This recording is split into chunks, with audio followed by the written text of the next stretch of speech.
Point Ok. five to take a decision. T'as vu? Bah, c'est bien, parce Et qu'on fait les tips de bilingue. l'IFRAB, mais en plus de ça, on fait des cours d'anglais.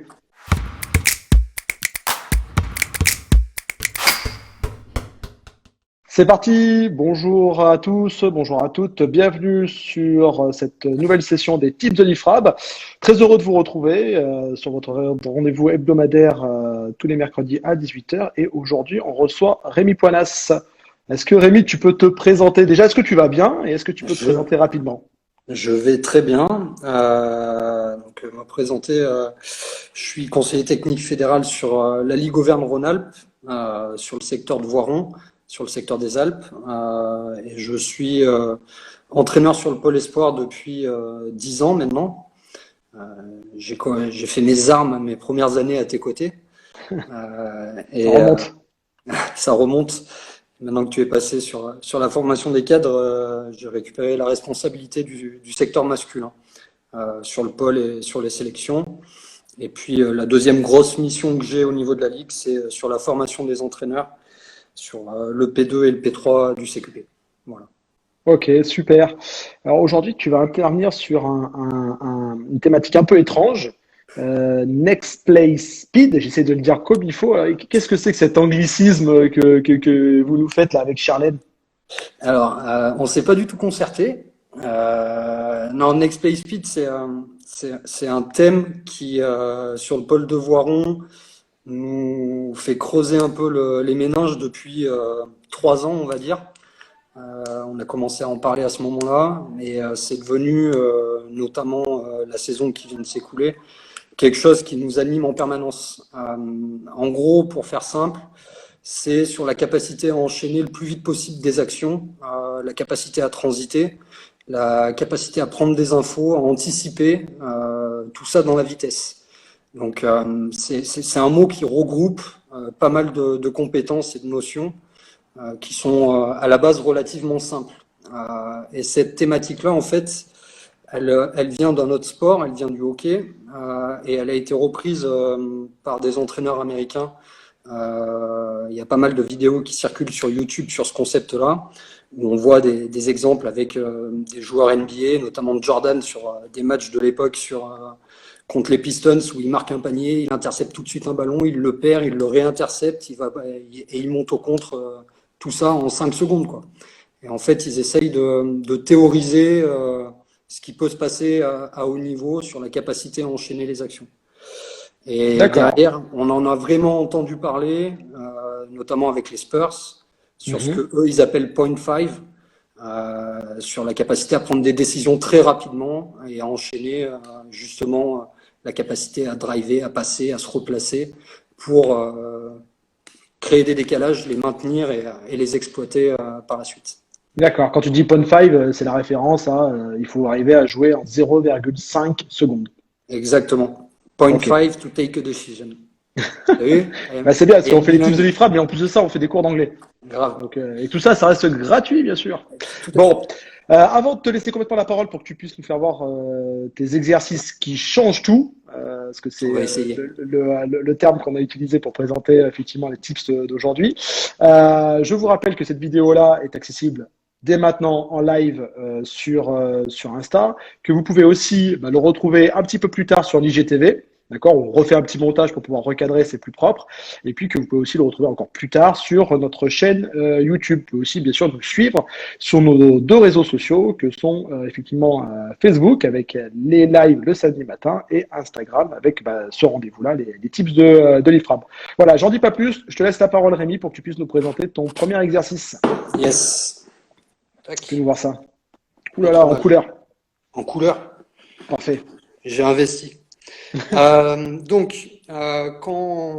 on a parlé entre nous, entre collègues, de cette notion de next play speed, on a défini deux, trois choses. Et la première chose qu'on a définie, c'était l'importance des fondamentaux de l'enchaînement de basiques à très haute vitesse. Et avec la capacité à enchaîner des actions différentes sans relâchement, sans arrêt dans les courses, etc., etc. Donc on a mis en place des situations pédagogiques relativement basiques, notamment celles que je vais vous présenter, qu'on peut faire évoluer facilement, mais qui ont un point commun qui est l'enchaînement des actions et la précision dans ce qu'on demande aux joueurs. Donc, concrètement, une colonne ballon, donc 2 ballons ici, avec des joueurs sans ballon ici. Le joueur arrive dans le dribble, multiplication d'appui, passe à terre sur un joueur qui arrive à pleine vitesse. Et à partir de là, les joueurs ne s'arrêtent pas. À savoir que ce joueur-là va tirer, on va y arriver, ce joueur-là va tirer, continuer sa course très large, et le joueur qui a passé la balle va prendre le rebond le plus haut possible, mettre un pied derrière la ligne de fond et passer la balle pour relancer immédiatement. Donc la capacité à enchaîner plusieurs actions différentes. Passer, prendre le rebond, sortir la balle. Sprinter, tirer en course, reprendre de la largeur. Et derrière, prendre le rebond, passer la balle, un dribble et passer la balle à un joueur qui est en train d'avancer. Et en fait, là, volontairement, j'ai mis que 6 joueurs sur cet exercice-là parce que c'est un exercice qu'on a construit pour qu'il n'y ait aucun temps de repos. Et les seuls temps de repos qu'on va allouer aux joueurs, ça sera quand on va apporter des remédiations sur l'exécution technique, sur le respect des timings. Donc, tout simplement, une fois que j'ai fait ma passe là, je dois vite venir me positionner ici. Dès que le tir il est pris, le deuxième joueur va partir. Et en fait, dans l'enchaînement de l'exercice, ce joueur-là va rentrer dans la balle, partir dans le dribble, et ça va être automatiquement à lui d'enchaîner sa situation. Donc, dans les replacements, il n'y a pas de temps d'attente. Donc les joueurs doivent en permanence aller dans la bonne colonne, dans le bon timing, pour que l'exercice puisse s'enchaîner correctement. Et c'est vraiment ça qu'on a essayé de construire, à savoir limiter au maximum les temps d'attente et les temps de repos pour que les joueurs soient en permanence sous pression, qu'ils aient à exécuter dans le bon timing avec la bonne vitesse. Et derrière, c'est juste à nous de réguler l'exécution technique par rapport à ce qu'on peut attendre sur des joueurs en pôle espoir U14 et U15. D'accord. Ça ressemble furieusement au démarrage d'un exercice de jeu rapide. Est-ce que justement le jeu rapide se prête bien à l'enchaînement d'actions? Forcément. Et ça peut faire partie des évolutions de cet exercice-là. La première évolution, c'est qu'on peut rajouter une colonne qu'on pourrait situer ici pour que ce joueur qui sort après son tir en course fasse un dribble, passe vers l'avant. D'accord? Et alors la première étape, ça serait passe vers l'avant, retour de passe, passer. Donc on rajoute une colonne, on rajoute une information et un élément à exécuter dans le bon timing. Et par la suite, ça peut être mettre une colonne sur le côté, toujours, passer vers l'avant, continuer, venir au tir. Ce joueur-là vient au rebond, c'est lui qui enchaîne. Donc tout est possible, tout est imaginé en respectant cette volonté de limiter au maximum les temps d'arrêt. Tous les joueurs doivent être en mouvement. Est-ce que c'est un bon exercice aussi pour bosser la prépa physique? Je pense que si t'as que 6 joueurs, tu les laisses faire avec l'intensité demandée pendant 3 minutes, j'ai de bonnes raisons de penser qu'au bout de 3 minutes, quand tu arrêtes, il y a des joueurs qui ont les mains sur les genoux quand même. Parce que voilà, la volonté, c'est ce joueur qui part d'ici, il a 2 dribbles pour venir derrière la ligne des 3 points, passe à terre, lui c'est sprinter. Ici c'est attraper, dribbler, passer. Lui, c'est rentrer dans la balle, aller très vite dans le dribble. Et donc, c'est ce que je te disais tout à l'heure. Il n'y a aucun temps où il y a un joueur qui peut prendre 5-6 secondes pour se reposer. Il est en permanence à changer de colonne, à changer d'action à exécuter pour pouvoir réaliser l'exercice et pour que le timing soit respecté par l'équipe. Parce que dès qu'il y en a un qui se plante, on est obligé de repartir de zéro et de remettre les joueurs en place. D'accord. Comment est-ce que tu gères la chose pédagogiquement? Parce que étant donné que tu veux de l'enchaînement, donc je pense que tu les stops peu. Et comment tu vas gérer pédagogiquement pour pouvoir amener tes remédiations? Alors, on va dire que les 3 premières minutes, c'est de la chorégraphie. D'accord. J'arrive dans le dribble, je passe la balle. Toi, une fois que tu as tiré, tu traverses. Je prends le rebond, je sors la balle, etc., etc. Au bout de 3 minutes, on commence à rentrer dans la précision de l'exécution, à savoir la qualité de course, le nombre de dribbles autorisés et la volonté d'être en permanence en mouvement. Et au fur et à mesure qu'on va avancer dans la situation, on va amener de plus en plus de précision technique dans la capacité à arriver vite, se stopper, passer dans le dribble, la capacité à tirer en mettant de la hauteur, mais à repartir immédiatement, etc., etc. Donc, on peut amener beaucoup d'éléments techniques au travers de cette situation, mais effectivement, on va pas passer 10 minutes dès le départ à leur expliquer de A à Z ce que l'on attend, parce que bah, la capacité d'attention des joueurs, elle est beaucoup trop limitée pour pouvoir le faire, quoi. Donc, on se concentre sur l'exécution générale et petit à petit, on amène les remédiations sur le plan technique pour arriver à notre objectif. Ok, tu peux nous présenter la suite? Spurs Basketball. Ok, let's go. Alors, pourquoi Spurs Basketball?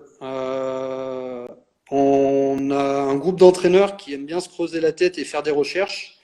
Et à la base, c'est un exercice qui s'appelle 4-4-4, qui était utilisé par les Spurs depuis très très longtemps sous l'ère Popovic, qui est un exercice d'enchaînement basique. Alors, ils le font à 4, eux. Nous, avec des U15, on le fait principalement à 3, même si en fin d'année, on arrive à le faire à 4. Donc c'est un exercice d'enchaînement et de transition, tout simple. 3 contre 3, l'équipe qui défend sort la balle sur le coach et se replace. L'équipe qui est attaquée se retrouve en défense et l'équipe qui était en attente, en l'occurrence les rouges, rentre en attaque. Pourquoi c'est un exercice qui nous a intéressés, notamment chez les Spurs? C'est sur la manière dont ils comptent les points et que nous, on a reprise. Un panier, c'est un point, qu'il soit à 2 points ou à 3 points, peu importe, c'est un point. Et surtout, le rebond off enlève un point à l'équipe défensive. Et ça, c'est Mhm. intéressant dans la capacité à s'engager au rebond offensif. Et on va voir dans la suite de l'exercice que c'est une gestion de l'attaque suivante, qui aura peut-être des avantages un peu plus importants si l'équipe s'est trop engagée au rebond précédemment.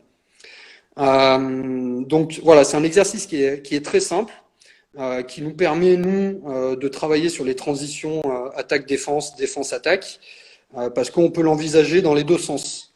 On peut faire la rotation dans les deux sens. C'est-à-dire que l'équipe en attente, qui est ici, on peut très bien la positionner derrière la ligne de fond. Mhm. L'équipe qui défendait se retrouve en attaque et la défense arrive par la ligne de fond. Donc c'est un exercice à double entrée on le trouve plutôt intéressant dans ces enchaînements de transition permanents. Voilà. La seule chose sur laquelle on essaye d'insister, c'est l'espèce de zone jaune que j'ai notée, parce que naturellement, les joueurs, qu'est-ce qu'ils ont tendance à faire, c'est que dès que pendant qu'ils sont en attente, bah, ils grattent 1 mètre, 2 mètres, 3 mètres, et à la fin, ils récupèrent le ballon sur la ligne des 3 points, et ça a moins de sens.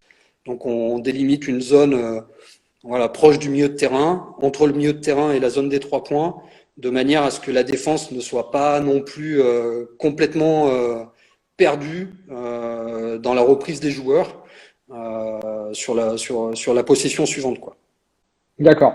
Alors, j'aime beaucoup cet exercice parce qu'on en avait déjà discuté ensemble et moi je l'avais repris aussi un peu à la sauce 3-3, Mhm. notamment avec des ballons qui arrivent de face, ça représente bien le truc. Moi je voulais savoir exactement comment toi tu gères justement tes passes parce que la balle revient entre tes mains à chaque fois. Ouais. Comment tu vas accélérer, pourquoi tu vas ralentir, pourquoi tu vas Après, donner la balle à tel joueur. on peut être un peu vicieux. On a le Mhm. droit en tant que coach. C'est-à-dire que notre job, c'est aussi d'arriver à faire travailler les joueurs. Et l'idée, c'est aussi rapidement d'arriver à passer la balle au joueur qui a peut-être un avantage un peu plus important, de manière à ce qu'il travaille sur son exploitation à lui. Est-ce que je dois tirer? Est-ce que je dois attaquer le close-out? Est-ce que je dois faire une extra passe immédiate parce que la défense, pendant que la balle voyageait, s'est adaptée et finalement elle est venue sur moi? Donc, ce qui est important, et ça rejoint le concept, c'est la capacité à prendre les informations et à prendre les décisions le plus vite possible. Voilà, c'est pendant que la balle voyage, le joueur qui va recevoir la balle, il doit être en capacité de comprendre le déplacement défensif pour pouvoir l'attaquer de la bonne manière. Est-ce que c'est un tir? Peut-être. Une situation de drive? Certainement. Ou alors une situation d'extra passe si la défense s'est réorganisée pour que le nouveau porteur de balle ne puisse pas prendre n'ait pas une solution évidente immédiate, quoi. D'accord. Ça rejoint un petit peu ce que Pierre Olivier Croizat défendait dans son live dernièrement, une espèce de formation à la technique, à la technico-tactique, c'est-à-dire qu'il y a une espèce de comment est-ce que je peux adapter ma technique en fonction de la réaction défensive? Exactement. En fait, Ok. c'est comment tu prends les décisions. Et ça, malheureusement, c'est peut-être une thématique c'est une des thématiques les plus complexes à travailler sur la prise de décision. Mais à partir du moment où le joueur il prend la décision, il doit agir. Il doit agir. Et ça Mhm, rejoint mhm. l'histoire du point 5 des Spurs. J'ai 5 dixièmes de seconde pour prendre ma décision et agir. Sinon, la D'accord. défense se replace trop et l'avantage que je peux avoir, il a disparu et on est obligé de repartir de zéro, quoi. Ok. Ok. Très bien. Comment est-ce que tu fais tes régulations, tes feedbacks auprès des joueurs là, dans ce type d'exercice? Moi, la première régulation, c'est sur la bonne décision. D'accord. La bonne décision. S'il y a un tir à prendre, ils doivent le prendre. Même si c'est Mais sur la première passe, peu importe. d'accord. Mais tu le fais Après, en live. Tu le fais en live, c'est-à-dire tu les stoppes non. pas, tu t'en extrais pas un, tu. Non, parce que, alors, sauf quand, évidemment, quand on est deux, puisqu'on a la chance d'entraîner à deux sur le pôle, il y en a un qui est dessous, qui gère les passes, et l'autre qui gère, entre guillemets, pédagogiquement la situation et qui peut réguler D'accord. individuellement. Après, c'est un exercice qui est plutôt coûteux sur le plan énergétique. Tu peux pas les laisser enchaîner attaque, défense, repos pendant 5 minutes non-stop. Donc, généralement, on fait des séquences en 3 paniers, en 2 paniers, des séquences relativement rapides pour Mhm. maintenir une qualité dans l'investissement et dans l'intensité, parce que c'est aussi ce qu'on recherche. Et à ce moment-là, régulièrement, ça nous permet d'avoir des régulations qui sont un peu plus précises. Ok. Ok. Très bien. Écoute, je te laisse présenter ton exercice suivant. Je suis pas très original, c'est la continuité du deuxième. Ok. En fait, ça, c'est une réflexion qu'on a eue avec Émilien, mon collègue sur le pôle de Voiron, qui est de se dire pourquoi les balles, elles arriveraient tout le temps en direction du milieu de terrain. On est tous d'accord pour dire que dans le basket, on recherche énormément les situations de drive, Mhm. que ce soit baseline ou vers le milieu. Et on a tous appris, depuis qu'on est gamin, que quand ça drive ligne de fond, on doit ouvrir des angles de passe en direction du corner. Mhm. Ça, c'est la règle qui a été instituée il y a une vingtaine ou trentaine, quarantaine d'années, je ne sais pas, mais en tout cas, c'est quelque chose qu'on a tous en tête et qu'on martèle à nos joueurs très régulièrement. Donc, on s'est dit, on va essayer dans la même idée de l'exercice Spurs, on va essayer de le travailler avec une sortie de balle dans le corner, qu'en fait, c'est exactement le même principe, sauf que la première passe, comme l'autre exercice, elle a pas le droit d'être défendue par le défenseur. Il n'a pas le droit de l'intercepter. La passe entre le coach et le joueur, hein. Ouais, exactement. D'accord. Il a pas le droit de l'intercepter. Par contre, il a tout à fait le droit de sprinter sur son joueur pour arriver en même temps que la balle ou avant la balle, peu importe. Et en fait, les joueurs défenseurs doivent s'organiser pour très vite reprendre, peu importe le joueur, parce qu'ils étaient en train d'attaquer, ils doivent défendre, donc ils vont pas forcément. Il y aura forcément des mismatchs, des écarts de taille entre certains joueurs, mais peu importe. Et derrière, ce qui nous importe, c'est la capacité du joueur qui est très haut dans l'axe à venir proposer une solution d'extra passe. Mhm. De manière à ce que, dans la prise de décision, ici le poste 2 en l'occurrence, eh ben, est-ce que je dois tirer, est-ce que je dois redriver ou est-ce que je dois rentrer dans l'extra passe? Donc il a, entre guillemets, 3 options qui se présentent à lui en fonction des réactions défensives et en fonction de la qualité de la transition de l'équipe verte. Voilà. D'accord. Est-ce, Donc est-ce c'est que, est-ce que justement Vas-y. sur l'option de drive, tu sais, on a alors, tendance des fois à dire, même si j'ai entendu quelques coachs y revenir et pourquoi pas, là, la balle, elle vient quand même du cœur de la raquette. Donc, Ouais, ça suppose qu'il y a eu soit un drive, soit un jeu de fixation avec un intérieur, avant qu'elle exactement. soit ressortie. Généralement, on dit il faut pas 2 drives consécutifs pour pas venir encombrer la raquette. Et du C'est coup, ça. est-ce que vous gardez cette option-là, vous aussi? On garde l'option du drive pour la simple et bonne raison que les 3 défenseurs là, ils étaient attaquants et on est incapable de savoir où ils étaient positionnés sur le terrain avant. D'accord. Donc en fait, ils vont se replacer. Chaque situation va être complètement différente et va obliger l'attaque en permanence à prendre de nouvelles décisions et de nouvelles informations. C'est même dans D'accord. l'autre sens, de nouvelles informations Ouais. pour prendre de nouvelles décisions. Et là, en fait, on se retrouve dans une situation où c'est comme si on simule le drive sans qu'il ait eu lieu. Tu vois ce que je veux dire? D'accord. Les défenseurs, en fait, ils sont pas forcément positionnés curb bracket, ils sont en train de se replacer et en fait, on utilise ce temps de transition pour essayer d'avoir un point de départ sur notre attaque. Et donc, ça sera D'accord. peut-être un drive pour une ouverture à l'opposé dans le corner parce que c'est le 3 vert qui va venir aider. Et le 1 qui a fait un effort dans l'extra passe, il va devoir faire un deuxième effort pour proposer une autre extra passe peut-être. Ou Ouais, peut-être ouais. qu'il va couper au panier en fonction. Donc, il n'y a pas de, il n'y a pas de schéma prédéfini en fait. Il n'y a pas de schéma Ouais, vous n'êtes prédéfini. pas dans une règle immuable. C'est priorité à la lecture, la compréhension de la situation par les joueurs. Exactement. En tout cas, sur cet D'accord. exercice-là, on ne se fixe pas de règles. D'accord. D'accord. Du moins pas sur le premier drive. Derrière, effectivement, on essaye d'insister sur la notion de rythme. Drip, passe-passe, sur des choses relativement basiques, sur la capacité à driver, se replacer dans des espaces qui sont opportuns pour continuer à étirer la défense. Mais sur le premier temps, c'est vraiment une situation de départ. Et là, il y a le joueur qui rentre en possession du ballon, on voulait vraiment qu'il ait trois options, le tir, le drive ou l'extra passe. Et à partir D'accord. de là, effectivement, on rentre dans des questions de rythme pour éviter de driver, redriver, surdriver et finir par geler le ballon parce que la défense, elle sera compressée et on n'arrivera pas à exploiter, quoi. Vous mettez le paquet sur les aspects transitionnels. Enfin, j'entends par Ouais, là, ça peut être de la transition offensive en fin de jeu rapide quand la défense n'est pas organisée. Ça va être aussi de la transition entre le tir, un rebond offensif et ressortir la balle. De la transition aussi quand vous allez renverser les ballons. Enfin, c'est vraiment ce que vous recherchez, quoi. c'est jouer sur les transitions. C'est porteur, non porteur, non porteur, Mhm. porteur, Mhm. attaque, défense, défense, attaque, côté ballon à l'opposé. Toutes les transitions, on essaye. Il n'y a pas un exercice où on travaille une seule transition, mais c'est quelque chose qu'on n'arrête pas de répéter, quoi.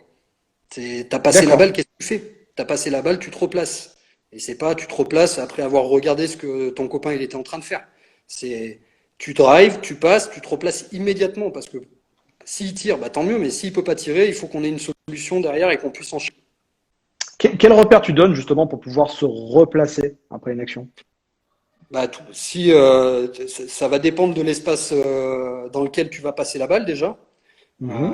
Et puis ça va dépendre de la prise d'info que tu vas faire par rapport au positionnement des autres coéquipiers. Euh, Moi, tu vois, ça me dérange pas. Ça me dérange pas de driver, de passer la balle et de revenir d'où on vient. Ouais, ouais, Tu d'accord. vois, tu drives ligne de fond, ça remplit le corner, tu passes la balle. Dans le jeu à 4, dans le jeu à 5, ça me dérange pas que le joueur il revienne dans son dos, quoi. Parce que si les deux espaces, ailier et arrière, du côté où on a fait la passe, ils sont occupés, bah, qu'est-ce que je vais aller faire là-bas, quoi.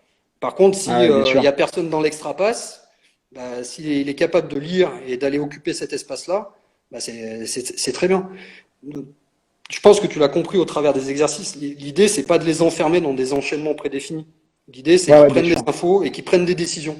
Et après, notre job, nous, c'est de dire, là, dans telle situation, cette décision-là, elle aurait pu être un peu plus intéressante. Cette décision-là, tu l'as pas pris assez vite. Et petit à petit, on arrive à avancer avec les joueurs, quoi, et à les faire évoluer là-dedans, quoi. D'accord. Donc l'idée, c'est effectivement d'arriver à multiplier les expériences pour qu'ils arrivent à accumuler une meilleure reconnaissance des situations. Exactement. D'accord, Exactement. ok. Ok. J'ai une dernière question à te poser. J'aimerais savoir, moi, un petit peu le processus de création que vous avez au Pôle Espoir. Ça veut dire que où est-ce que vous chopez vos idées? Puis comment est-ce que vous allez les adapter par rapport à ce niveau-là? Enfin, le processus, ouais. Comment vous créez ces exercices-là?